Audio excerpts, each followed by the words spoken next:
महापुराण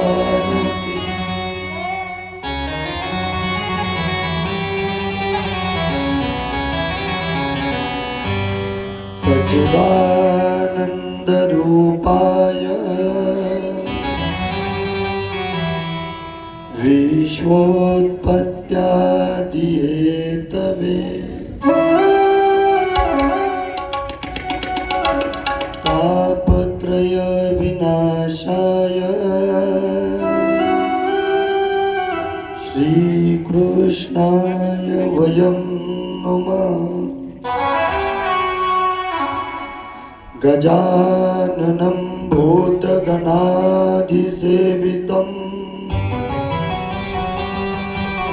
कपीतजम्बू फलचारुभक्षितम् उमासुतं शोकविनाशकारकम्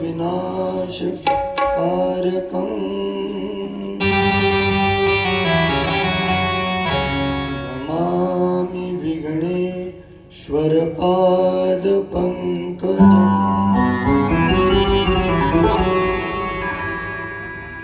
महायोगपीठे तटे भीमरत्या वरं पुण्डरीकाय दातु मुनित्रये समागत्य तिष्ठतमानन्दकन्दं परब्रह्मलिङ्गं भजे पादुरङ्गम्। ओम गणपते नमो नमः। सिद्धिविनायक नमो नमः। गणनायक नमो नमः। गणपति बप्पा मोरया। ओम गणपते नमो नमः। अष्टविनायक नमो नमः। सिद्धिविनायक नमो नमः। गणपति बप्पा मोरया।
पवन सुत हनुमान की प्रभु रामचंद्र भगवान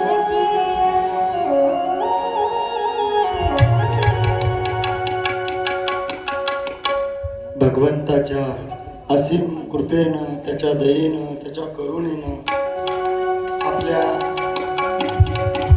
ओदेगाव या नगरीमध्ये चालू असलेला हा त्याच्याच जन्मोत्सवानिमित्त अर्थात रामनवमी निमित्तानं हा सप्ताह, या सप्ताहातील या कथेचा आजचा हा त्याच्या कृपेनं चालू असलेला श्रीमद भागवत या ग्रंथातील 4था दिवस.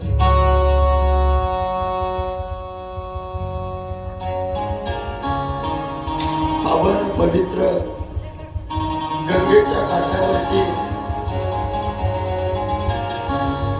राजा परीक्षिती शुकदेव महाराजांना प्रश्न विचारताय. महाराज, काल तुम्ही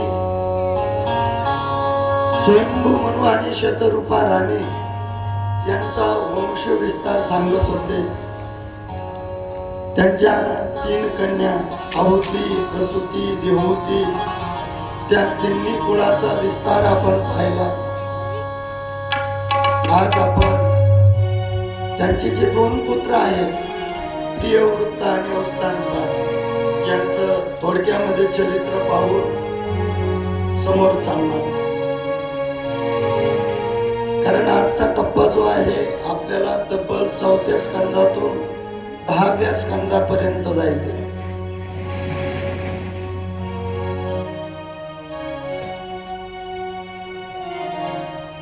उत्तानपाद स्वयंभू मनुचा छोटा मुलगा आहे, पण मोठा असणारा प्रियवृत्त हा वैरागी विरक्त असल्यामुळे वनामध्ये निघून गेलेला आहे. मग उत्तानपादाकडे आपलं राज्य सोपवलेलं आहे. उत्तानपादाला गादीवरती बसवलेलं आहे. उत्तानपादाचं लग्न झालं, त्याला 2 पत्न्या आहेत. एकीचं नाव सुनीती आहे आणि दुसरी जी लहानी आहे तिचं नाव सुरुची आहे.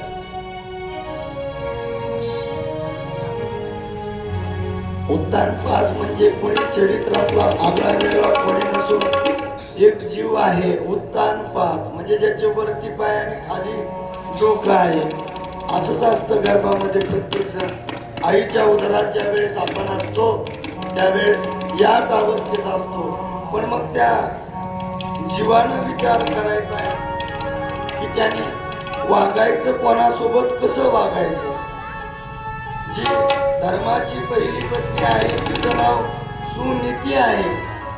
मग नीतीनं, चांगल्या नीतीनं वागायचं का आपल्या रुचीनुसार वागायचं हे जीवानं ज्याचे त्याचे ठरवायचं.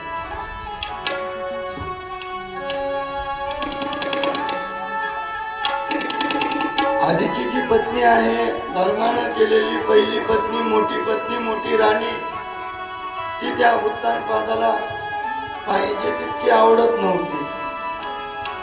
ज्ञानोबा राय वर्णन करतात ना, नववीचे नि आवडीचे नि भरे, मनुष्य निज वनिता विसरे. म्हणजे नवीन लग्न केलेली जी मागची पत्नी आहे तिच्या आवडीमुळे जी सुनीती आहे तिला उत्तानपादानं आपल्या राज्याच्या बाहेर काढलं, आपल्या राजवाड्यातून बाहेर काढलं. एका पडक्या महलामध्ये तिला राहण्याकरता जागा दिली. एका पडका महालामध्ये ती राहू लागलेली सुनीती. ज्या वेळेस उत्तानपादानं तिला राजवाड्या बाहेर काढलं त्यावेळेस गरोदर अवस्थेमध्ये होती. नंतर तिला पुत्र झाला, तो 2, 3, 4 वर्षाचा झाला. आणि मग 4 वर्षाचा त्याचे जे सवंगडी आहे ते पण 4-4 वर्षाचे झाले. त्यांच्यासोबत खेळण्याकरता म्हणून गावाच्या बाहेर गेलेले. आता मुलं म्हटल्यावर खेळ करत असतात ते, अनेक खेळ ते खेळू लागलेले. इतक्यामध्ये गोल रिंगणामध्ये बसलेले ते मुलं एकमेकांना विचारतात, अरे आपण इतकं सोबत खेळतोय आपण, पण आता एकेकांना आपापला सर्व परिचय द्यायचा.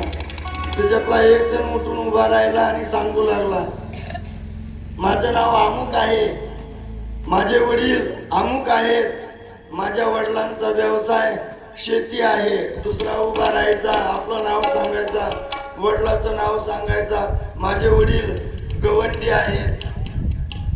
कुणी म्हणायचं माझे वडील सारथी आहेत. वेगवेगळे आपल्या वडिलांचे परिचय देऊ लागले. पण ज्या वेळेस या उत्तानपादाच्या मुलावरती वेळ आली, त्याचं नाव ध्रुव.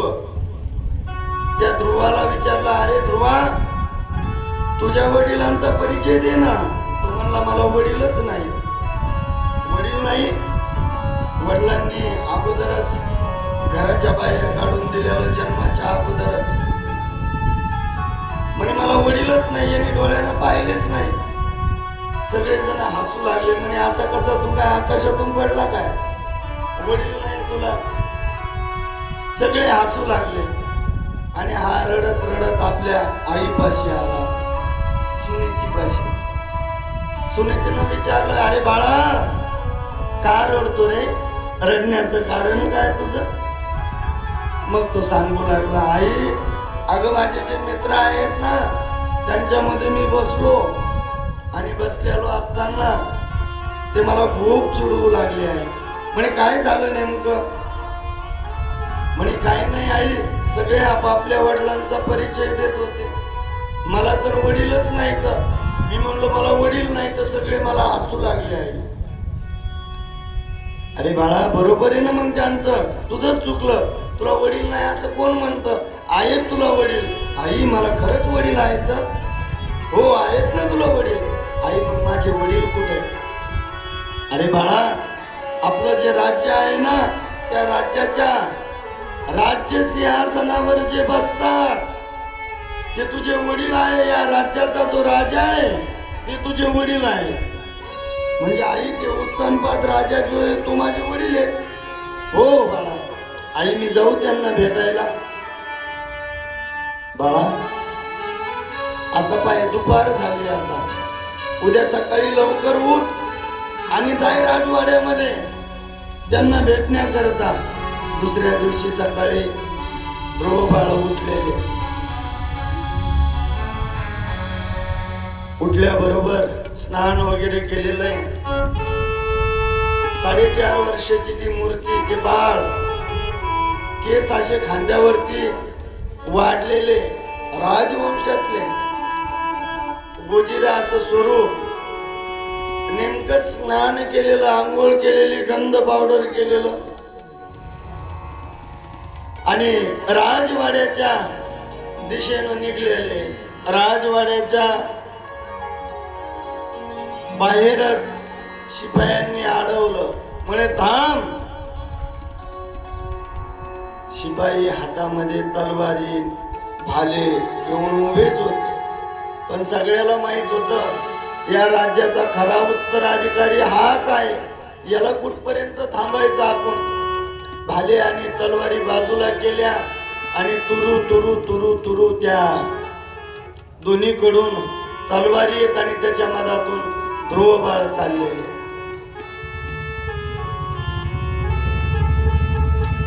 केस वाढवलेले लहान मूर्ती त्या तलवारीच्या मधातून चाललेली.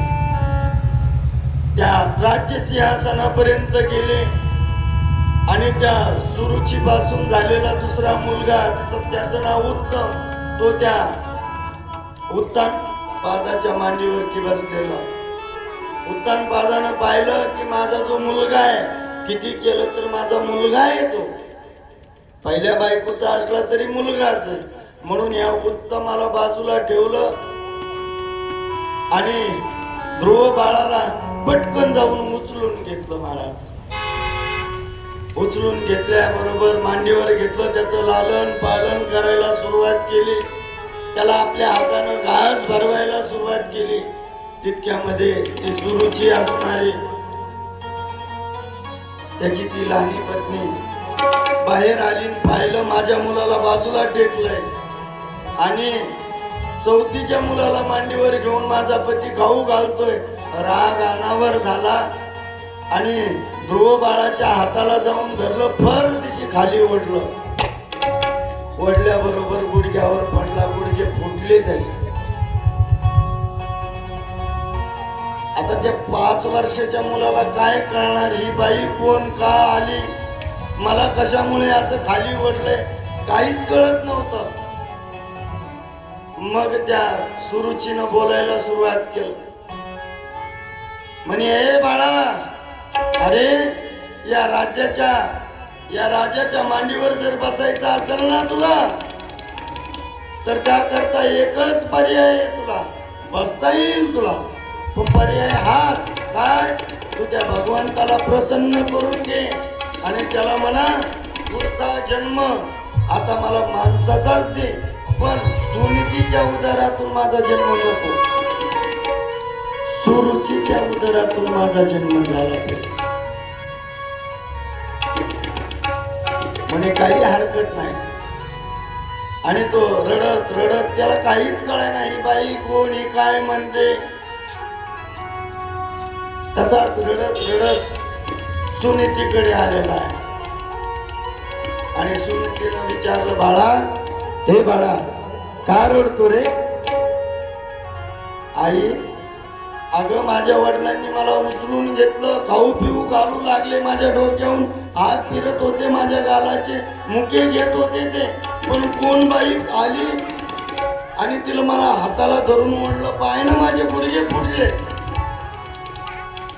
अरे बाळा, बाई नाही ती तुझी आईच आहे. याला सुनीती म्हणतात. तुझी आईच आहे ती, तुझी लहानी आई आहे बाळा, बाई नाही ती. बरं जाऊ दे, मग ओढलं तर मग इतकुस लागलं तरी रडायला नाही ना ग आई. ती मला काय म्हणाली माहितीये का, त्या नारायणाला, त्या भगवंताला प्रसन्न करून घे आणि प्रसन्न केल्यावर परत मनुष्य जन्म माग आणि त्या मनुष्य जन्मामध्ये तिच्या उदरातून जन्म घ्यायचा सांगितलं आहे. म्हणे बाळा, अरे मी तुझी पोटची आई आहे, पण मी तुला असा उपदेश केला नाही. ती कसं केलं तर तुझी आई आहे, तिने तुला योग्य मार्ग सांगितला. बाळा, या देहाला आल्याच्या नंतर त्या देवाला प्रसन्नच करून घेतलं पाहिजे. म्हणे बाळा, तू काय कर, आता त्या देवाला प्रसन्न करून घे, मग तो तुला असं ठिकाण देईन की त्या ठिकाणाहून कोणीच तुला उतरवणार नाही खाली. आई, तो देव मला भेटल का ग? कुठं भेटल? बाळा, त्याकरता खूप सायास करावे लागतात. त्याकरता अनुष्ठान, नामस्मरण, त्याचं ध्यान धारणा करावी लागते बाळा. असं नाही भेटायचं तुला, तुला हे सगळं सोडून द्यावं लागल. मग आई, तू कुठं भेटल? म्हणे वनात जावं लागल. आई, मी वनात जाऊ? मग देवासाठी 5 वर्षाचा मुलगा आहे आणि त्याची आई म्हणते जा बाळा जा. काय आईचं हृदय असेल मला. आपल्या 5 वर्षाच्या बाळाला म्हणते की वनामध्ये जा आणि देवाला प्राप्त करून घे. आणि आपण पाहतोच, संतांना सुद्धा जी उपमा दिली जाते ती आईच्या हृदयाची, कारण जशी आईच्या चित्तामध्ये बाळकाच्या हिताची चिंता असते.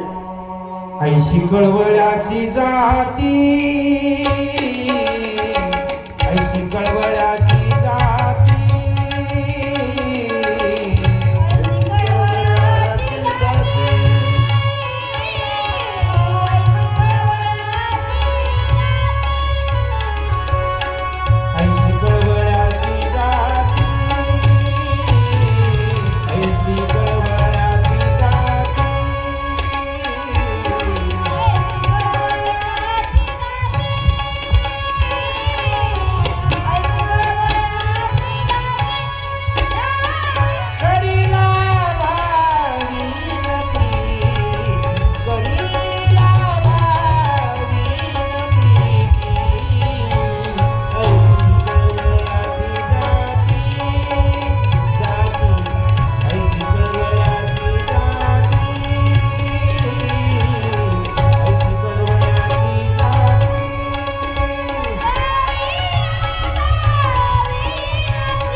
असते, काही लाभ न ठेवता त्या मुलावरती प्रेम करते महाराज. आईची उपमा संतांना दिली जाते. किती प्रेम करते, किती जिवंत आहे तोपर्यंत करते असं नाही, मेल्यावरती सुद्धा त्या मुलावरतीच प्रेम करते ती महाराज. आईचं उदाहरण द्यायचं झालं तर फार पुराणात जायची गरजच नाही. त्या सांगलीला एक लोकनाट्य, त्या लोकनाट्यामध्ये नृत्य करणारे, लोकनाट्य कळतं ना तुम्हाला, तमाशा तमाशा तमाशामध्ये नाचणारी एक नर्तकी, नाचणारी एक बाया, तिला एक मुलगा झाला, पण ज्याच्यापासून मुलगा झाला त्यानं तिला टाकून दिलं. कोणाला समजतंय ना मी बोलतोय ते? ज्याच्यापासून मुलगा झाला त्या माणसानं त्या बायाला टाकून दिलं. मग आता त्या मुलाला सांभाळायचं तरी कसं तिनं? म्हणून तिनं तुमच्याच भागातले एक बाबासाहेब महाराज वायाळ म्हणून आहे, त्या मुलाला त्या महाराजांकडे आळंदीला आणून टाकलं. तो मुलगा आळंदीला शिकू लागला, पण काही वर असा काळ घात करतो महाराज. ती जी महिला आहे, नर्तकी आहे, ती काय करायची माहितीये का? तिच्या हृदयामध्ये एक छेद झालं. बळच गोळ्या औषधं खाऊन नृत्य करू लागली आणि पैसे काही आपल्याकडे जमा झाले ना, तर ते घेऊन आळंदीला जात होती महाराजांना भेटण्याकरता. कोण जात होत? आई म्हणा, आता नर्तकी म्हणू नका ना, ती आई, त्या बाळाची आई. आणि आळंदीला गेली ना, त्या महाराजांना तिथूनच फोन, हा महाराज मी आले बर का आळंदीमध्ये, आणि त्या इंद्रायणीच्या घाटावर माऊलीच्या मंदिरापाशी तिथूनच फोन लावायचे, मी आले बर का. मग आमचे महाराज म्हणायचे, मग ताई तुम्ही आल्या तर या ना मग संस्थेवरती. नाही महाराज, माझा वेदू आहे ना, त्या वेदूला जर का तुमच्या त्या गल्लीतल्या लोकांना कळालं ना त्याची आई तमाशात काम करते, तर मग त्याला कोणीच बरं पाहणार नाही, सगळे हसतील, रडवतील, वाईट नजरीनं पाहतील. मी इथंच थांबते महाराज, तुम्हीच त्याला इकडे घेऊन या. मग महाराजांनी त्या बाळाला घेऊन इंद्रायणीच्या काठावरती तिथं जायचं, आणि भेट झाली ना मग ते पैसे द्यायचे, ते जे जमा करून आणले ना, महाराज एकच करा गड्या, आता माझ्या पण हृदयामध्ये छेद झालेलं आहे, मी किती जगते किती नाही काय माहित. माझ्या मुलाला नाही पकवात वाजवता आला, नाही गायन करता आलं, नाही कीर्तन करता आलं तरी चालं, पण मी गेल्याच्या नंतर त्याला जगता यावं इतकं शिकवा म्हणे. किती प्रेम हो, आई म्हटल्याच्या नंतर प्रेमाची उपमा संपून जाते महाराज. बालकाचे चित्ती अवघी मातेची आरती, मातेची या चित्ती अवघी बालकाची यादी.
बालकाची व्याप्ती. सगळी व्याप्ती म्हणजे तिचं चित्त बालकाच्या हिताकरिता व्याप्त झालेलं असतं. आई म्हटलं की सगळं संपून जातं. अनेक उदाहरण सांगन महाराज तुम्हाला आईविषयी. त्या वारीच्या वाटानं लोणद म्हणून एक गाव लागतं. माऊलींचा सोहळा आला ना, लोणद म्हणून एक, त्या लोणदला सगळं काळीच राहणे. झोपण्याकरता भरपूर पाऊस झाला ना, आम्हाला झोपायला जागा नव्हती. एका घरी गेलो आणि वयस्कर आजी होत्या तिथं. म्हणलं आई, अहो आम्ही 4-5 महाराज लोक आहेत, बाहेर कुठं झोपाव, घरामध्ये झोपू देता का? म्हणे महाराज काहीच हरकत नाही, घरात झोपू शकता तुम्ही. छोटस घर होतं, एकटी म्हातारीच होती घरी. मग आम्हाला म्हणे फक्त तुम्ही काय करा, एका कडीनं झोपा आणि त्या कोपऱ्यातली एक जागा सोडून द्या बरं. मी सहज विचारलं, आई ही जागा कोणासाठी?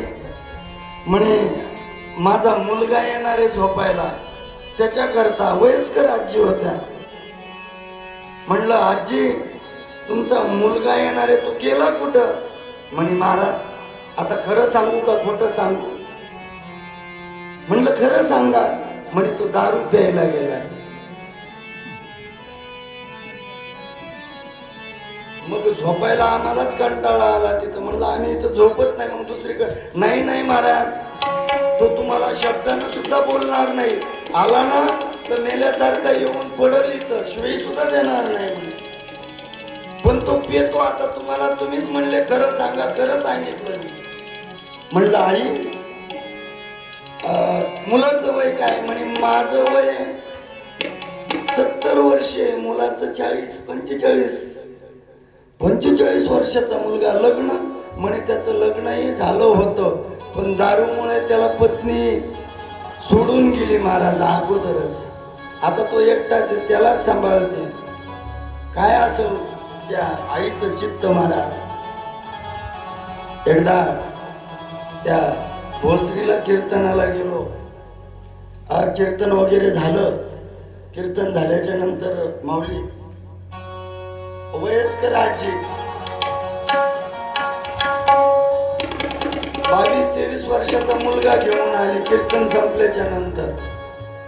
आणि त्याच्या मानीला असा हात लावला, पायावर माझ्या त्याने मुलगा टेकवलं आणि म्हणे महाराज, हे बोळसर होता तो. म्हणे महाराज याला आशीर्वाद द्या म्हणे. म्हणलं आई आता मी काय देऊ याला आशीर्वाद? तेव्हा माझं वय 22-23. म्हणलं मी काय आशीर्वाद देऊ याला? म्हणे महाराज काही नका देऊ, एकच आशीर्वाद द्या याला, कारण मी जोपर्यंत जिवंत आहे त्याच्या अगोदरच हा मरावा.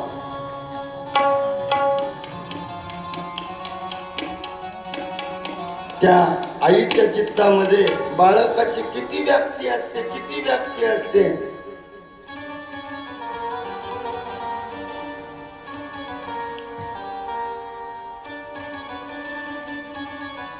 जिजामाता बाळ अंत समय आला होता आणि राजांना बोलतात, शुभा, अरे शुभा.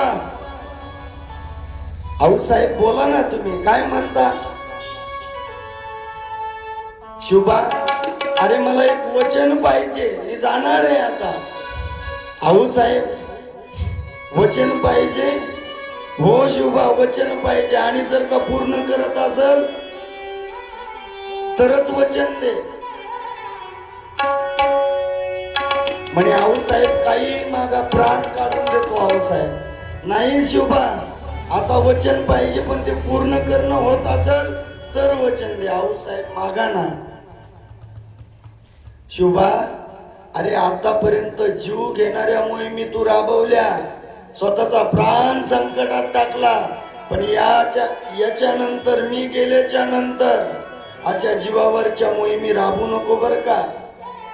कारण लाल महालामध्ये जाऊन शाहिस्त खानाचे बोट कापणं, पन्हाळ्याच्या विड्यामधून त्या सिद्धी जोहरला फसवून पळून येणं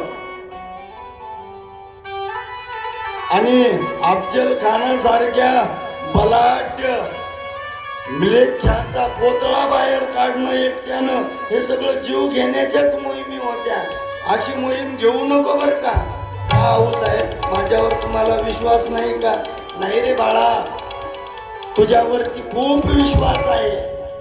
आतापर्यंत हे आऊसाहेब म्हणून बोलत होत्या, नंतर आईच्या शब्दामध्ये बोलल्या. म्हणे शिवबा, अरे तू मोहिमेवर गेला ना, तर आम्ही आई भवानी समोर त्यावेळेस साकडं घालून बसायचो, धरणं धरून बसायचो, माझा शिवबा परत आला पाहिजे. पण मी गेल्याच्या नंतर धरणं कोण धरून बसल?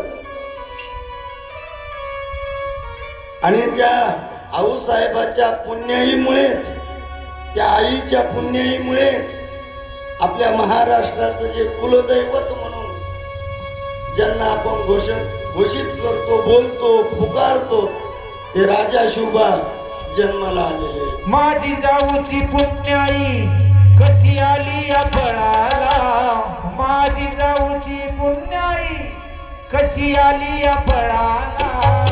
तो बापाचा बाप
कृष्ण भगवान की.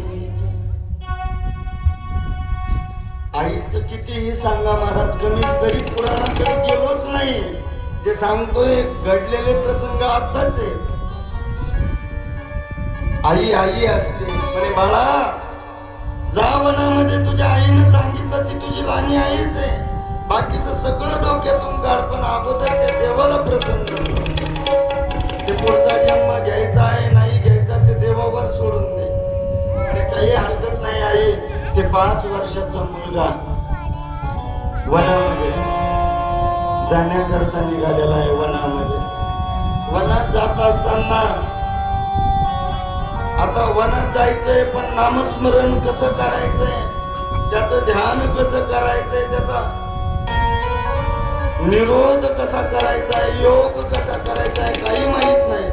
म्हणून त्याला गुरु भेटावा म्हणून देवालाच दया आली आणि देवानं त्याला गुरु पाठवून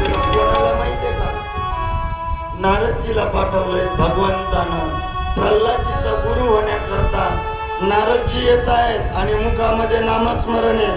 नारायणा नारायणा ओम नमो श्री नारायणा ओम नमो श्री नारायणा नारायणा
नारायण नारायण करत नारदजी त्या ठिकाणी आले.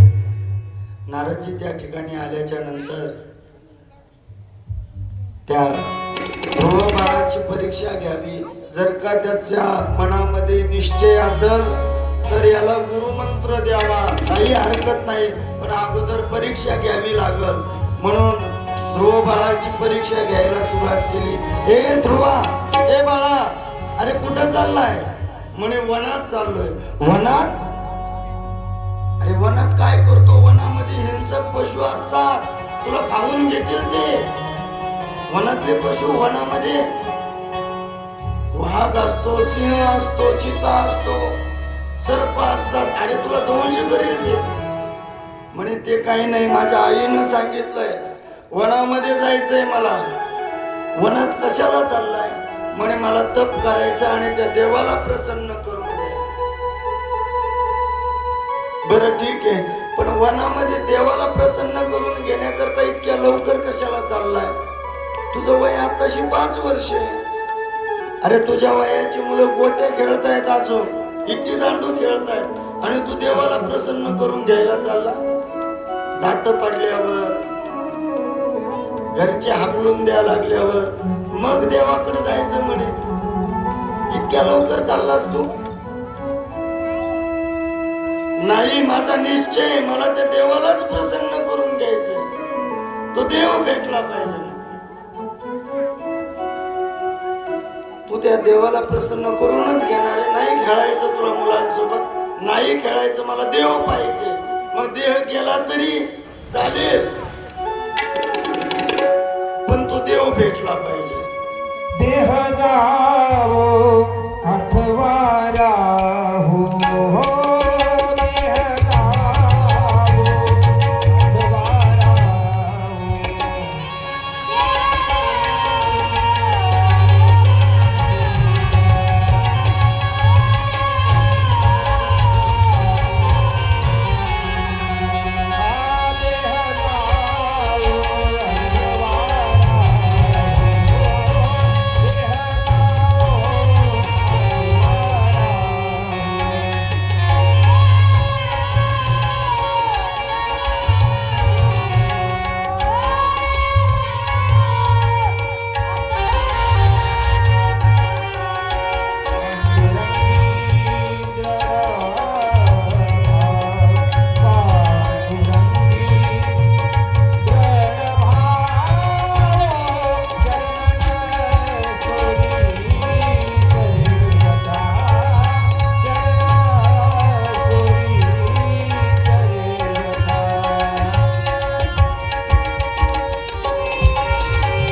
चालेल, पण तो देवच भेटला पाहिजे. शरीर गेलं तरी याला दंश करू द्या, खाऊ द्या, पण देव भेटल्याशिवाय परत येणार नाही मनात. इतका निश्चय त्या ध्रुवाचा पाहून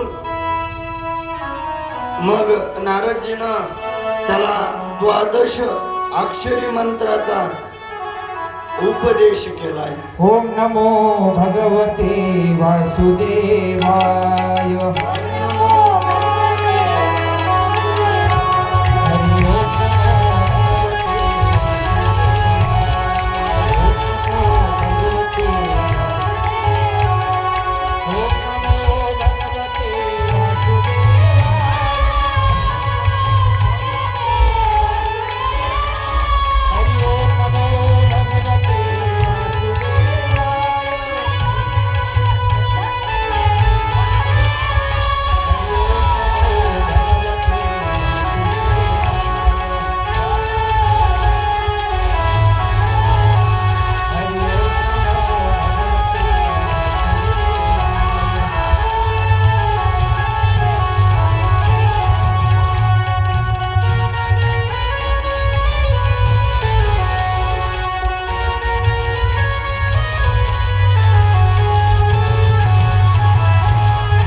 वासुदेवाय या मंत्राचा, या 12 मंत्राचा उपदेश नारदजीनं केलाय आणि ध्रुव बाळ आता साधना करू लागलेलं आहे.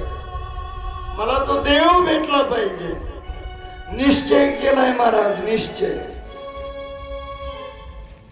त्या निश्चयापोटी भोळा असणारा भगवंत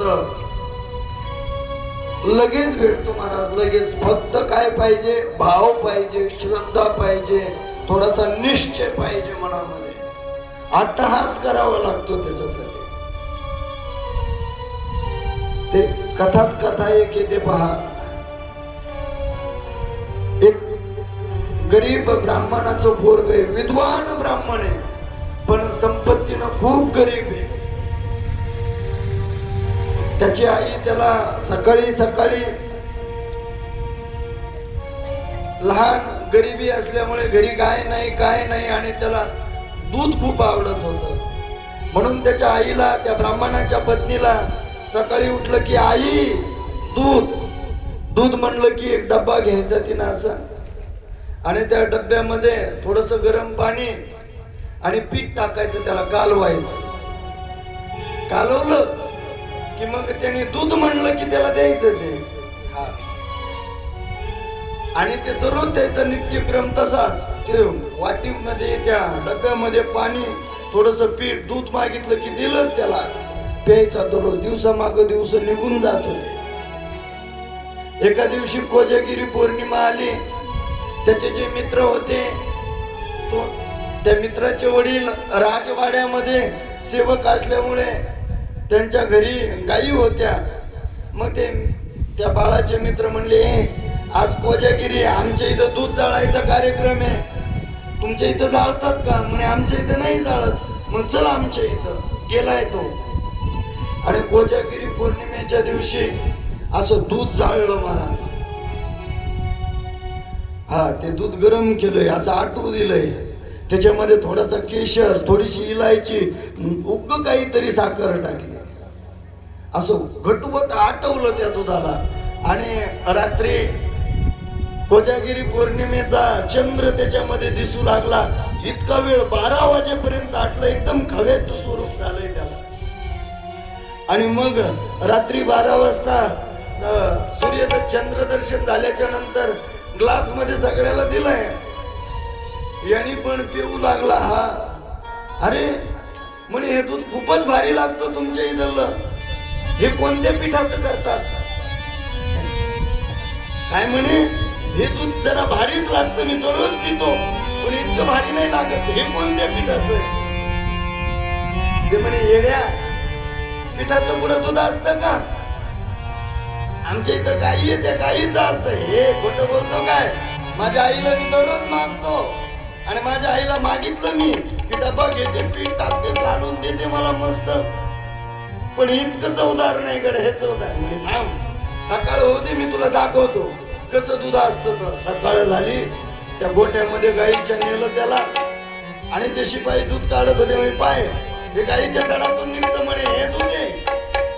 अरे बाप रे, म्हणे आता दूध माझी आई मला बसवत होती. मग घरी गेलाय, संध्याकाळ होऊ दिली, आणि कामाहून आई आल्याच्या नंतर मग म्हणे, आई दूध दूध म्हणल्याबरोबर तिने आपलं चालू केलं. डबा घेतला हातामध्ये, पाणी घेतलं, पीठ टाकणार तितक्यामध्ये तिचा हात धरला. म्हणे, आई बस झालं ना आता, किती फसवते मला तू, अगं मला खरं दूध पाहिजे, दूध.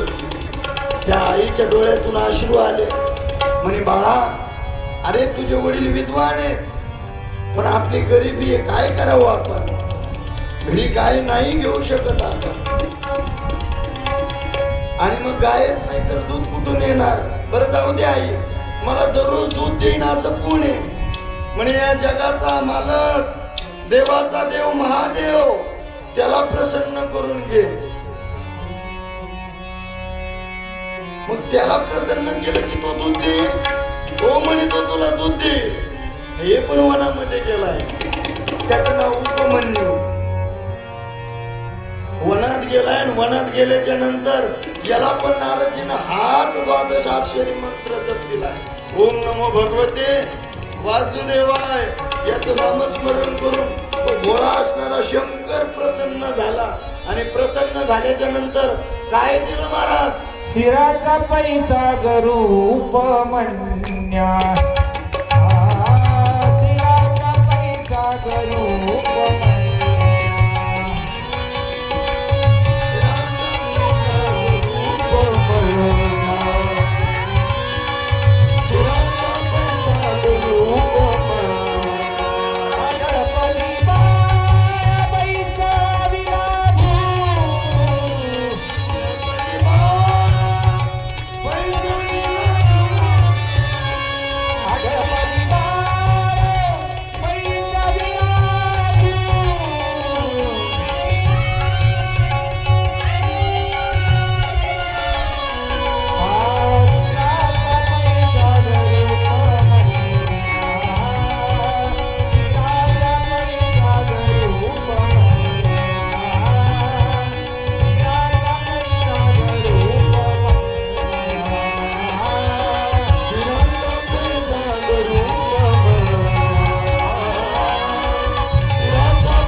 क्षीराचा सागरच देऊन टाकला, दुधाचा सागरच देऊन टाकला त्या महादेवानं. हे भोळे दैवत आहे महाराज. तसंच त्या उपमन्यूला तसा सागर दिलाय, म्हणून त्याच उदाहरण डोळ्यासमोर ठेवून ध्रुव बाळ आता 12 अक्षराचा जप करू लागलेला आहे. 6 महिने झाले जप करतोय, तरी पण देव भेटलाच नाही. त्या वनामधले पानं फळं फुलं खाऊन 6 महिने तप केलं महाराज त्या 5 वर्षाच्या बाळा. तरी पण भगवंत काही भेट देत नाही. पाहुनिया झाडे वरबाडोनिया पाला खाऊनी विठ्ठला आळवावे. पाला खाऊन झाडं पाहून काय वेचोनिया चिंदा ओनिया धागा गुंडोळोनिया विठ्ठला आळवावे. ज्या स्थितीमध्ये आहे जे भेटल ते घेऊन तो ध्रुव बाळ भगवंताची साधना करू लागलेले. साधना करत असताना 6 महिने होऊन गेले, देव भेट देत नाही. म्हणून त्या ध्रुव बाळानं ठरवलं आता आपण काही खायचंच नाही, फक्त एक घास अन्न खायचं दररोजचं. असे 7 दिवस गेले, एक घास खातोय. एका दिवसामध्ये फक्त एकच घास खातोय. तुम्ही एका दिवसामध्ये किती वेळेस जेवता? बोला ना. 3 वेळेस. मी एकच वेळेस जेवतो. किती वेळेस? एक वेळेस. सकाळी एकदा, दुपारा एकदा आणि संध्याकाळी एकदाच. त्याने एकच घास खाल्ला म्हणजे 3 टाइम नाही खाल्ला. एक घास खायचा आणि त्याच्यावर साधना करायची, त्या देवाला प्रसन्न करून घेण्याची. पण तो देव प्रसन्नच होत नाही. 7 दिवस झाले. मग नंतर एकच घोट पाणी प्यायचं, दिवसातून 1 घोट. 7 दिवस केलं तसं, तरी देव भेट देत नाही. मग नुसता श्वास घ्यायचा, तरी सुद्धा देव भेट देत नाही. मग एक ठरवलं, आता निरोध करायचा, प्राणायाम साधायचा, योग साधायचा. आता श्वास सुद्धा बंद केला. महाराज या पृथ्वी तलावरती इतका तन्मय झाला तो, त्याने श्वास घेणं बंद केलं ध्रुवानं. तर या त्रिभुवनामध्ये कोणाला श्वास घेता येईना. सगळे देव भगवान विष्णूकडे, अहो देवा असं काय करता म्हणे, त्याला भेट द्या अगोदर. त्याला जर तुम्ही भेट नाही दिली तर आम्ही सगळेच मरतो म्हणे.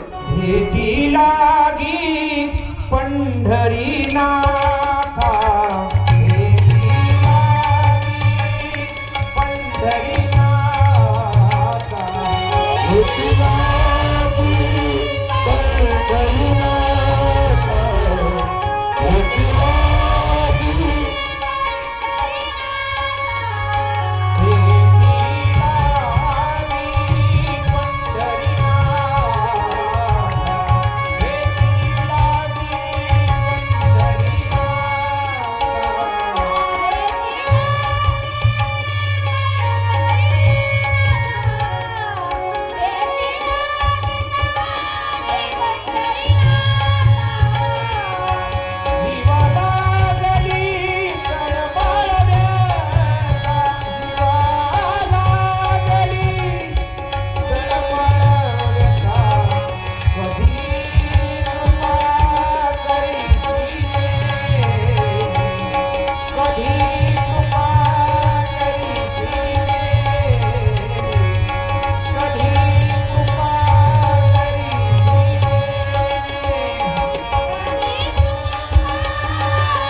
तळमळ चित्तामध्ये लागली. तळमळ कधी भेटल तो, कधी भेटल म्हणे. देवा आधी त्याला भेट देण्यात आम्ही सगळेच मरतो, ते देव म्हणून. भगवंत म्हणले हरकत नाही काय, मी त्याला भेट द्यायलाच चाललोय म्हणे. आणि भगवंत त्याला मला भेट द्यायला गेलेले असा मस्तवाने पद्मासन घालून डोळे लावून ध्यान चक्रामध्ये भगवंताचं स्मरण करतोय. आज्ञा चक्रामध्ये दोन्ही भुवयाच्या मध्ये आज्ञा चक्र असतं. त्या ठिकाणी भगवंताची मूर्ती स्थापन केलेली आहे. डोळे बंद करून भगवंत समोर उभे. भगवंत तिथं आलेले तरीही डोळे उघडत नाही. म्हणून भगवंतच म्हणाले, अरे ध्रुवा, अरे मी तुझ्या समोर उभा आहे, आता डोळे उघड. तरीही डोळे ध्रुव उघडत नाही. भगवंतानं अंतर्दृष्टीनं पाहिलं, हा डोळे का उघडत नाही? तर कळालं याच्या ध्यानात सुद्धा मीच आहे. म्हणजे याला आतमध्ये मी दिसतोय म्हणल्यावर बाहेरचं कसा पाहिना. म्हणून आतली मूर्तीच गायब केली देवानं ध्यानातली. मग डोळे उघडून पाहिले, हा गेला कुठं? तर समोर उभा होता. समोर उभा असणारा देव, त्या देवाला पाहून ध्रुव बाळाला वाटलं याची स्तुती करावी, याचं वर्णन करावं. म्हणून वर्णन करायला सुरुवात केली महाराज. भागवतामध्ये खूप सुंदर वर्णन आलंय भगवंताचं.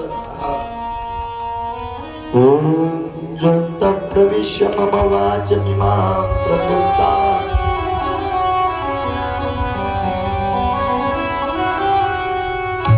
संजीवयत्यखिल शक्तिधर स्वदा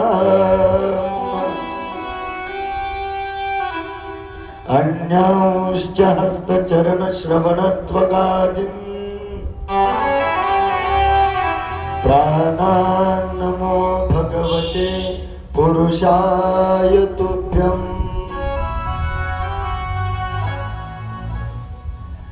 देवाचं वर्णन केलं. काय वर्णन केलं? मराठीत सांगा आम्हाला. मराठीत मी नाही सांगू शकत गड्या. म्हणे का? त्याचंच वर्णन ज्ञानोबारायांनी केलेलं आहे. मागा मधुवनी ध्रुवासी केले, जैसे कपोल शंख शिवतले, मग वेदाची ही मती ठेले, ते लागला बोलो. ऐका ना, ध्रुवानं जे वर्णन केलं ना, ते वर्णन मधुवनी, त्या वनाचं नाव मधुवनी. आणि काय वर्णन केलं ते वेदाला सुद्धा कळत नाही. वेदाची ही मती ठेले, ते मी काय सांगू तुमच्या समोर. सुंदर वर्णन केलं. भगवंत प्रसन्न झाले. भगवंत म्हणले, काय पाहिजे तुला? माग. म्हणे, देवा, मला असं पद पाहिजे की ज्या पदावरून मला कोणीच ओढून खाली घेतलं नाही पाहिजे. म्हणून त्या ध्रुवाला आढळ पद दिलं. अजूनही ध्रुव आकाशामध्ये बसतो. आढळपदी ध्रुव बसविला बाळ. आढळपद दिलं आणि सांगितलं की आता तू जा. ध्रुव बाळ घरी आलेले, घरी आपल्या नगरीकडे येत आहेत. सगळे लोक स्वागता करता उभे आहेत. ध्रुव बाळ आल्याबरोबर सर्वप्रथम कोणाच्या पाया पडले माहितीये का? ध्रुव बाळ आपली जी आई आहे, लहानी आई सुरुची, तिच्या पाया पडले. सुरुचीचं सुद्धा मन बदललेलं आहे. कारण ज्याला भगवंत प्राप्त झालेले त्याच्याविषयी कोणाच्याच अंतःकरणामध्ये द्वेष राहत नाही. म्हणून त्या सुरुचीचं सुद्धा मन बदललेलं आहे. आणि ध्रुव बाळ म्हणू लागलेले, आई, अगं तू मला वनात पाठवलं नसतं तर तुम्हाला देव भेटला नसता. मला तुझ्यामुळेच देव भेटला आहे. अनेक वर्ष ध्रुव बाळानं राज्य केलं. नंतर स्वयंभू म्हणू आणि शतरूपा राणी यांचा जो मोठा मुलगा आहे, जो वनात निघून गेला होता, प्रियव्रत, त्या प्रियव्रताची थोडक्यामध्ये या ठिकाणी कथा येते. प्रियव्रतो भागवत आत्मराम कथम मुने गृहे रमत यन्मुलः कर्मबंधन पराभव. ऐका, महाभागवत असणारा, महान भागवत भक्त असणारा, वैराग्यवान असणारा तो प्रियव्रत नावाचा शतरूपा आणि स्वयंभू मनूचा मुलगा, त्याचं काय झालं ते सांगा म्हणे महाराज. मग त्याचं जीवन चरित्र सांगायला सुरुवात करतात. तो वनात निघून गेलेला, त्याला परत शतरूपा राणी आणि स्वयंभू म्हणून परत आणलं. असा येत नव्हता, पण त्याला उपदेश केला. काय उपदेश केला माहितीये का? ए प्रियव्रता, वनात कशा करता आला? म्हणे मला तो देव पाहिजे. अरे येडा आहे का? मग देव संसारात राहून भेटत नाही का? संसारात भेटतो, चल लग्न करून घे. देव संसारात राहिल्यावर पण भेटतो. म्हणे संसारात कसा देव भेटल? अरे भेटतो म्हणे, इकडं पाय. माणसानं संसारात असून संसारात नसावं म्हणजे देव भेटतो. म्हणे काही समजलं नाही आम्हाला. अहो ऐका ना, ए प्रियव्रता ऐक ना, कसं राहायचं मग माणसानं असं राहायचं, संसारी असावे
असोनी नसावे, भजन करावे वेळोवेळ. प्रियव्रता एक कर, वनामध्ये राहू नको, संसारात राह, पण संसारात राहू नको. म्हणे असं कसं शक्य आहे? अरे म्हणे एखादा पाहुणा आला ना घरी, पाहुणा, त्या पाहुण्यानं आपण कोणाच्या इथं पाहुणे होऊन गेलो, आपली उत्तम सोय लागली खायची प्यायची. किती दिवस राहावं कृष्ण महाराज?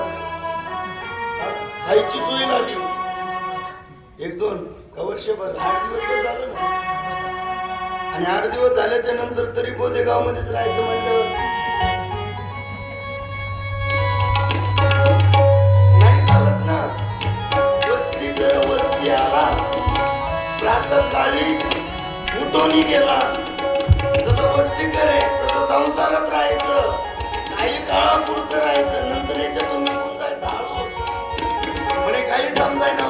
तुम्हाला नाव माहितीये का? नाव कळते का तुम्हाला? दगडाची असते नाही ना? नाव कळते ना? हा, नाव रेल्वे पट्टीवर चालते, नाव पाण्यावर चालते, आहे का नाही? मग मला सांगा, नावेत पाणी असावं का पाण्यात नाव असावी? आणि जर पाण्यावर नाव असावी किंवा पाण्यात नाव असावी. आणि जर का नावेत पाणी असतं तर मग तसंच आहे. आपण संसारात असावं, संसार आपल्यात नसावा.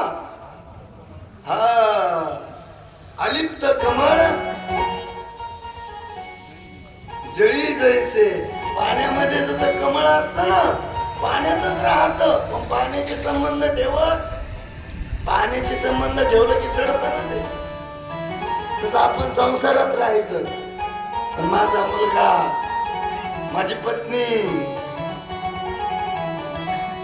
माझी संपत्ती हे माझं माझं म्हणलं बर का बाबा, माझं माझं म्हणलं, मग बांधोनिया देती यमाची हाती. वाळूगा हा धंदा आशा वाढविती. आशा ठेवली संसारातून विलंब राहायचं. तू संसारात राहू नको. तू संसारात राहाय, पण संसार तुझ्यात राहू देऊ नको. कोणाला सांगताय? प्रियवृत्ताला. म्हणे चल घरी. घरी आणलं महाराज आणि त्याचं लग्न लावून दिलं. कळतंय तुम्हाला मी काय सांगतो? मला भागवत सांगताय आहे का नाही? जे उत्तानपाद आणि उत्तानपादाचा भाऊ आहे प्रियवृत्त, त्याचे जे आई वडील आहे शतरूपा राणी आणि स्वयंभू म्हणून हे उपदेश करायला आले प्रियव्रताला. वनात राहू नको, लग्न करून घे. आणि त्याचं लग्न लावून दिलंय. बहिष्मती नावाची पत्नी आहे त्याची. आणि त्या बहिष्मती पासून त्यांना पुत्र झाले. एक पुत्र झाला, त्याचं नाव वृषभदेव आहे. त्या वृषभदेवाला हिंदू धर्मामध्ये भगवान विष्णूचा अवतार म्हणतात आणि जैन धर्मामध्ये प्रथम तीर्थंकर म्हणून त्यांना मानलं जातं. भगवंताचाच हा वृषभदेव म्हणून एक अवतार आहे. वृषभदेव भगवान की. या वृषभदेव भगवंताचा लग्न इंद्राची जी कन्या आहे जयंती, त्या जयंती बरोबर या वृषभदेवाचं लग्न झालं. यांना 100 पुत्र झाले. त्या 100 पुत्रांना यांनी वैराग्याचा उपदेश केला. याच्यातले 81 पुत्र त्याच्यातले विरक्त संन्यासी झाले. कोण झाले? संन्यासी झाले. आणि 9 हे पिपलाद मुनी, नारायण, मच्छिंद्रनाथ, गहिनीनाथ, तेच 9 नाथ झाले. किती झाले ते? तेच आहे. आता आपण पाहतो नाही, गहिनीनाथ, मच्छिंद्रनाथ, गोरक्षनाथ, आपले कानिकनाथ, हे त्या वृषभदेवाचे पुत्र आहे. किती झाले आता सगळे टोटल? किती झाले सांगा ना?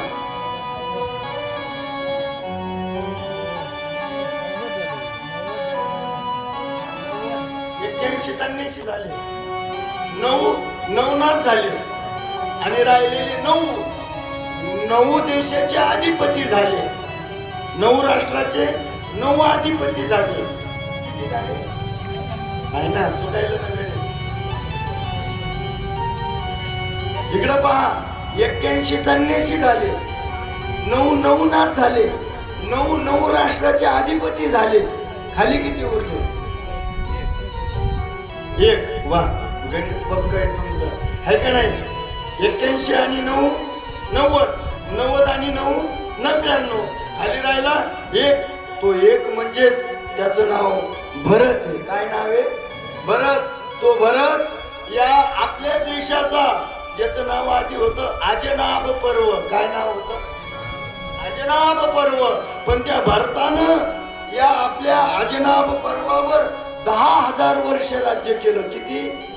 मग त्या भरताच्या नावावरून या देशाला भारत नाव पडलं. काय पडलं? भारत. आणि 10,000 वर्ष राज्य केल्याच्या नंतर त्याला वैराग्य प्राप्त झालं महाराज. आणि म्हणे आता बस झालं या संसारामध्ये मला राहायचं नाही. काय काय होतं महाराज त्याच्याकडे? 18 पगड अशा वनस्पती, पवित्र अशा दासी, पवित्र अशा पत्न्या, सगळं काही असताना त्याचा त्याग केला महाराज. घराचा सगळं असल्यावर त्याग करणं त्याला वैराग्य म्हणतात. सगळं असल्यावर आहे का नाही? आणि नसल्यावर त्याग करणं, इकडं पहा उदाहरण सांगायला.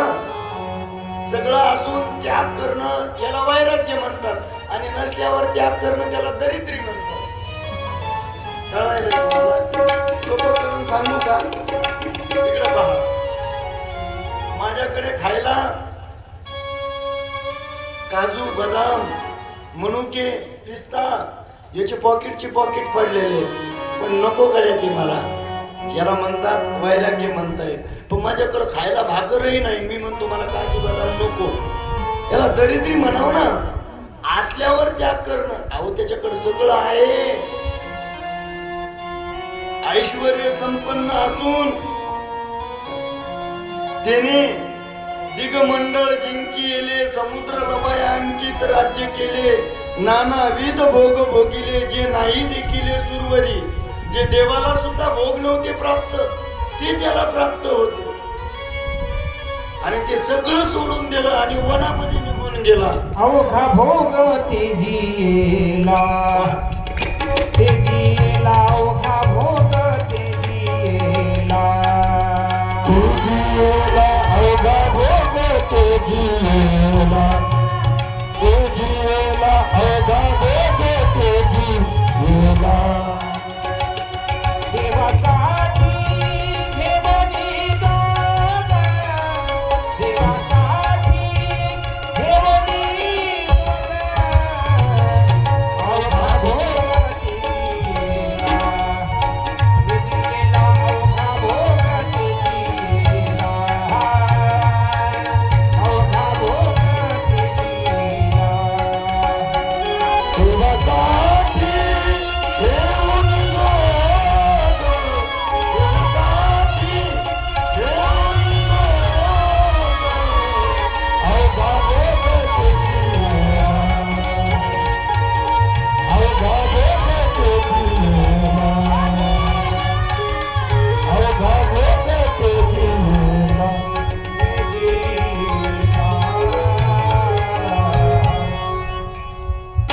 देवासाठी घेऊन या जोग, अवघा भोग तेजीला. देवासाठी सगळं सोडून दिलं, सगळं होतं त्याच्याकडे. सगळं सोडलं आणि वनामध्ये गेलाय भरत राजा. वनात गेल्याच्या नंतर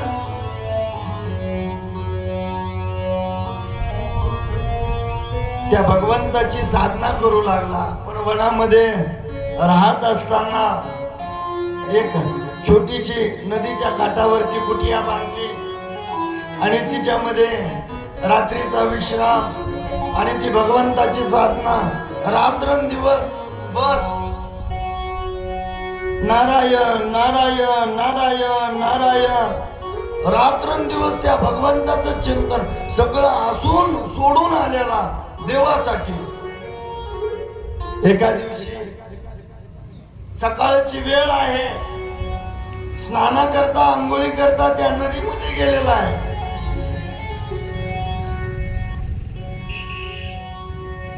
पहिली बुडी घेतलेली, दुसरी बुडी घेणार.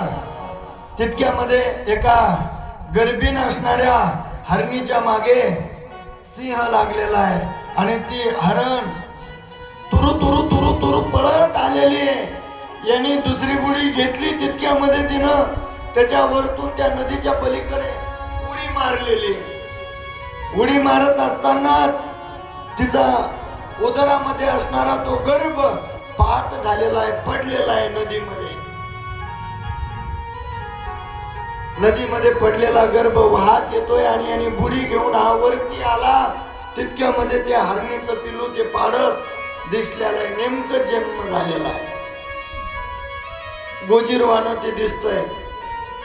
घेतलंय त्याला जवळ, स्नान केलंय, वरती आणलंय त्याला. त्याचं अंग पुसलेलं आहे, नेमकंच नुकतंच जन्मलेलं गोंडच दिसतं महाराज हरणाचं पिल्लू.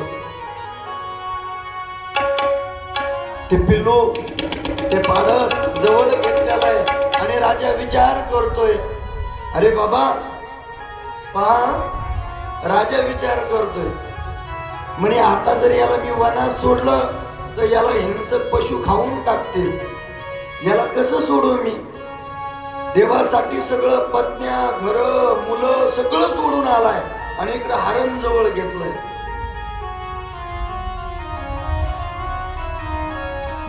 आणि त्या हरणाला खाता येत नव्हतं, लहान होतं म्हणून कवळा कवळा असा ते नाजूक शेंड्याचा घास आणू लागला तो राजा.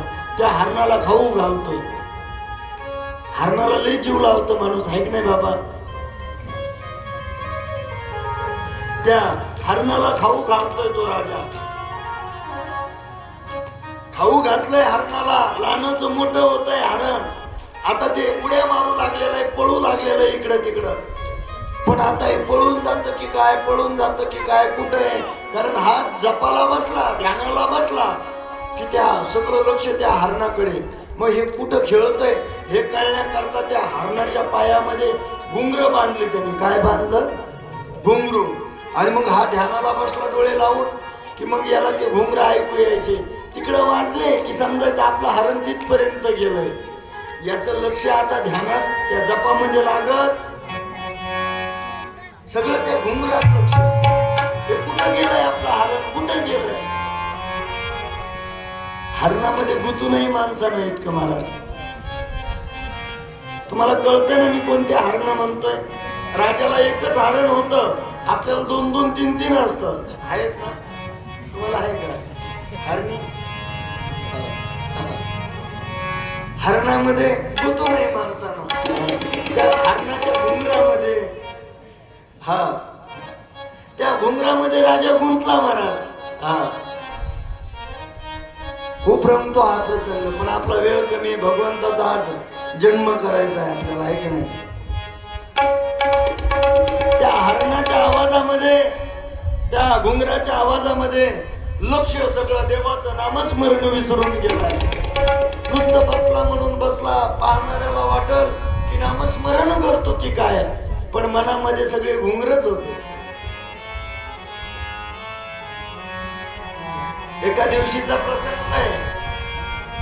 हरणाचा कळप त्या वनातून आलाय, हा जपाला बसलाय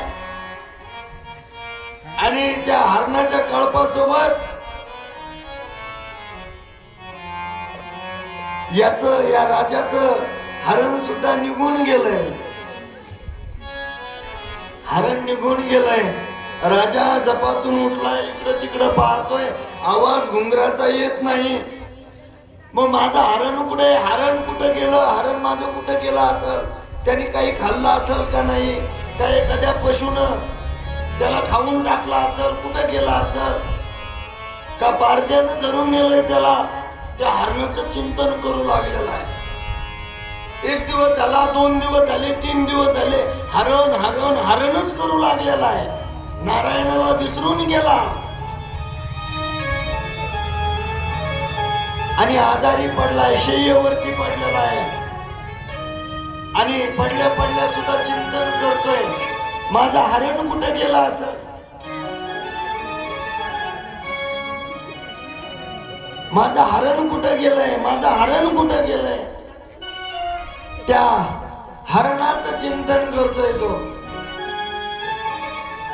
हरणाचं चिंतन करता करता महाराज त्याला एकच हरण, आपले हरण कुठं गेले? मरताना त्यांचं चिंतन करू नका, कारण त्यांचं चिंतन केलं तर परत त्याच जन्माला जावं लागतं. राजा सुद्धा त्या हरणाच्याच जन्माला गेला.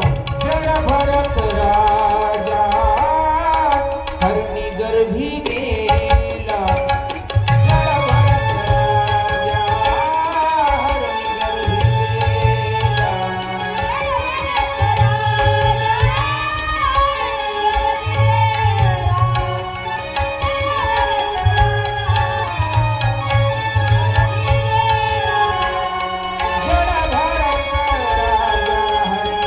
गेला. जय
घाला तो घातला वासनेने.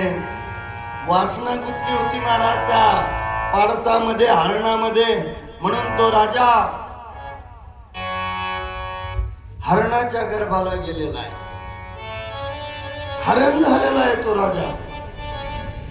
पण काही पुण्यकर्म असल्यामुळे हरणाच्या शरीरामध्ये जास्त काळ टिकला नाही.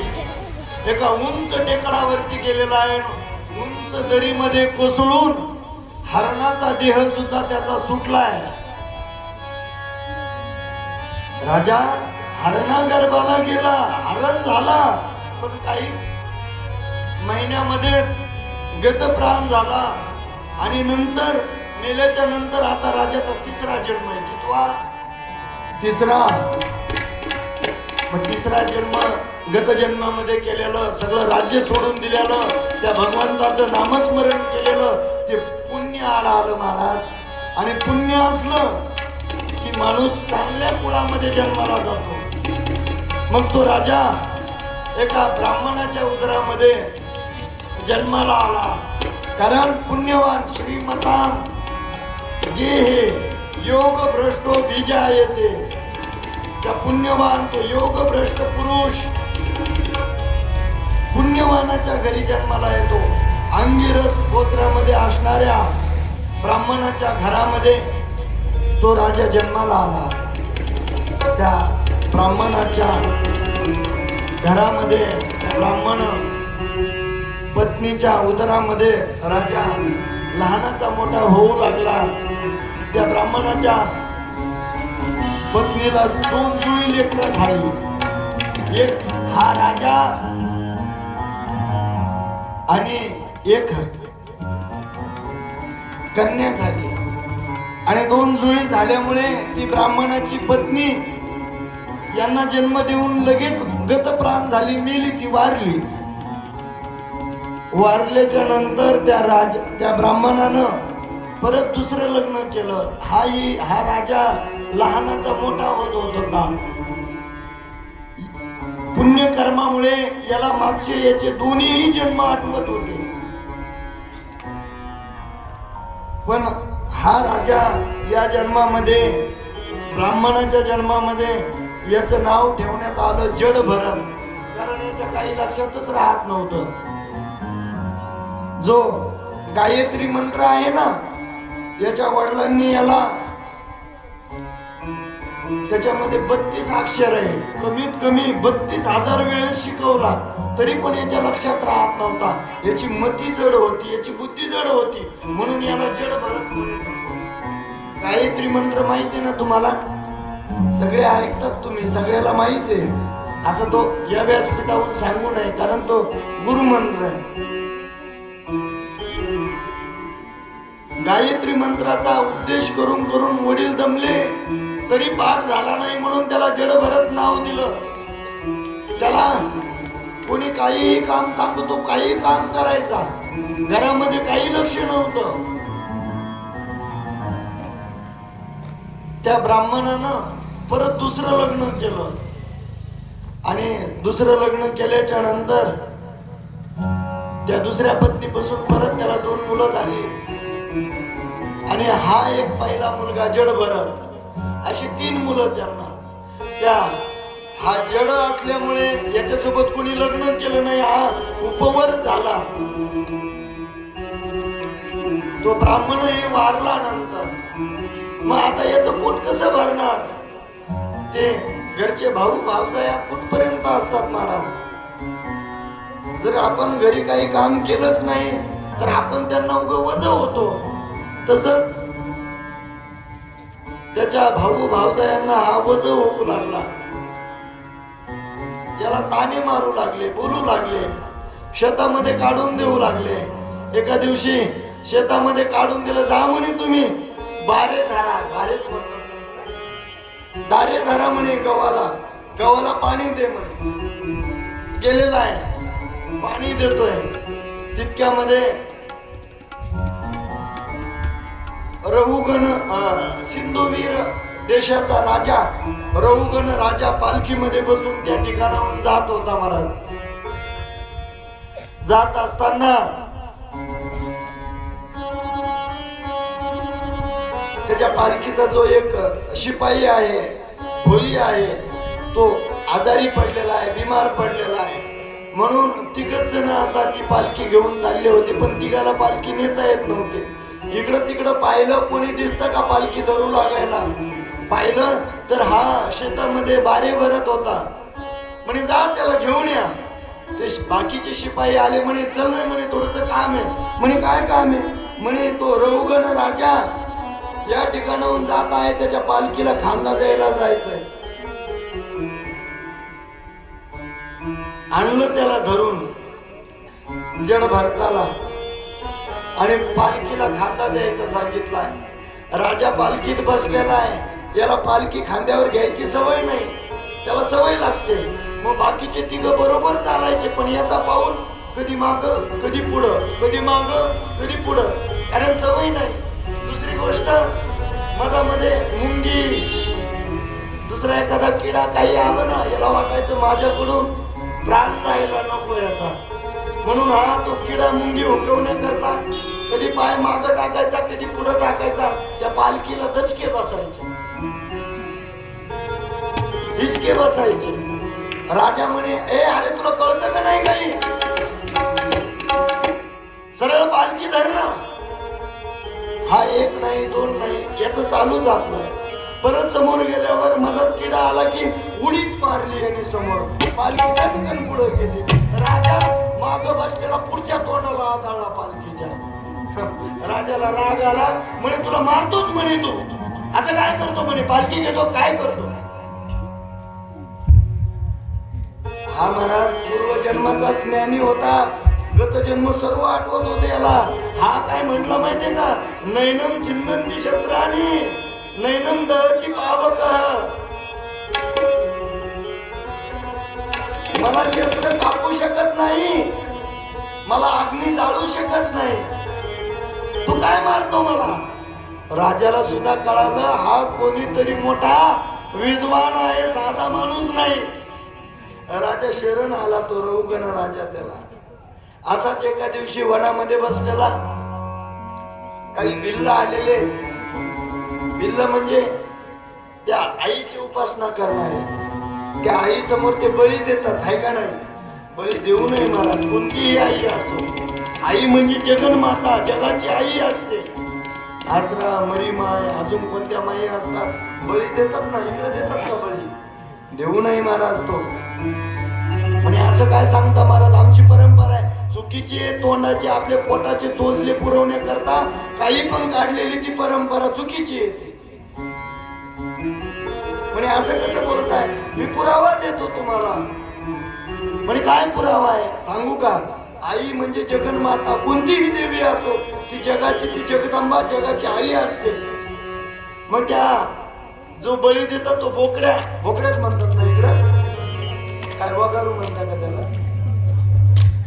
तो बोकड्या, त्याची पण ती आईच ना, त्याची पण ती जगाची आई आहे, जगन्माता म्हणतो आपण तिला. मग त्या बोकड्याची आई नाही का.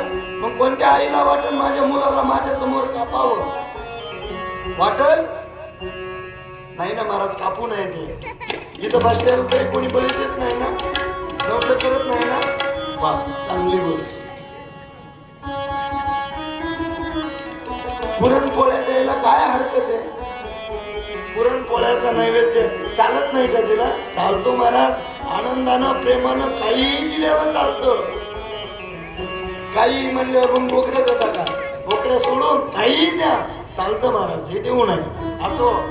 मग त्याचा तो बळीच पळून गेला, कोणाचा, बिल्लाचा.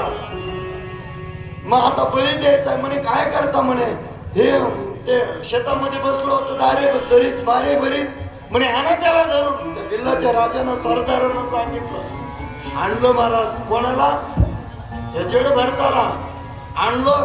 आणि त्या बर का बाबा आणलं, आणि त्या याच्या समोर ते बळी द्यायचं असं लाकूड होतं, त्याच्या समोर असं धारदार शस्त्र होतं, मान ठेवली त्याच्यावर, हातामध्ये शस्त्र घेतलं.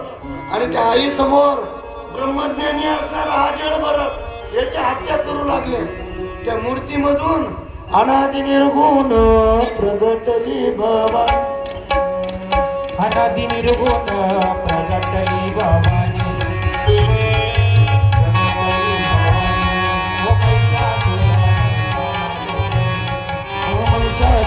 मैदाना लागून करायला झाडून भक्ताला तुझे पावसी निर्वाणी आईचा भोगवा भोगवा मागून आईचा भोगवा भोगवा मागून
आता 10 मिनिटं थोडीशी मधामध्ये सुट्टी होईल.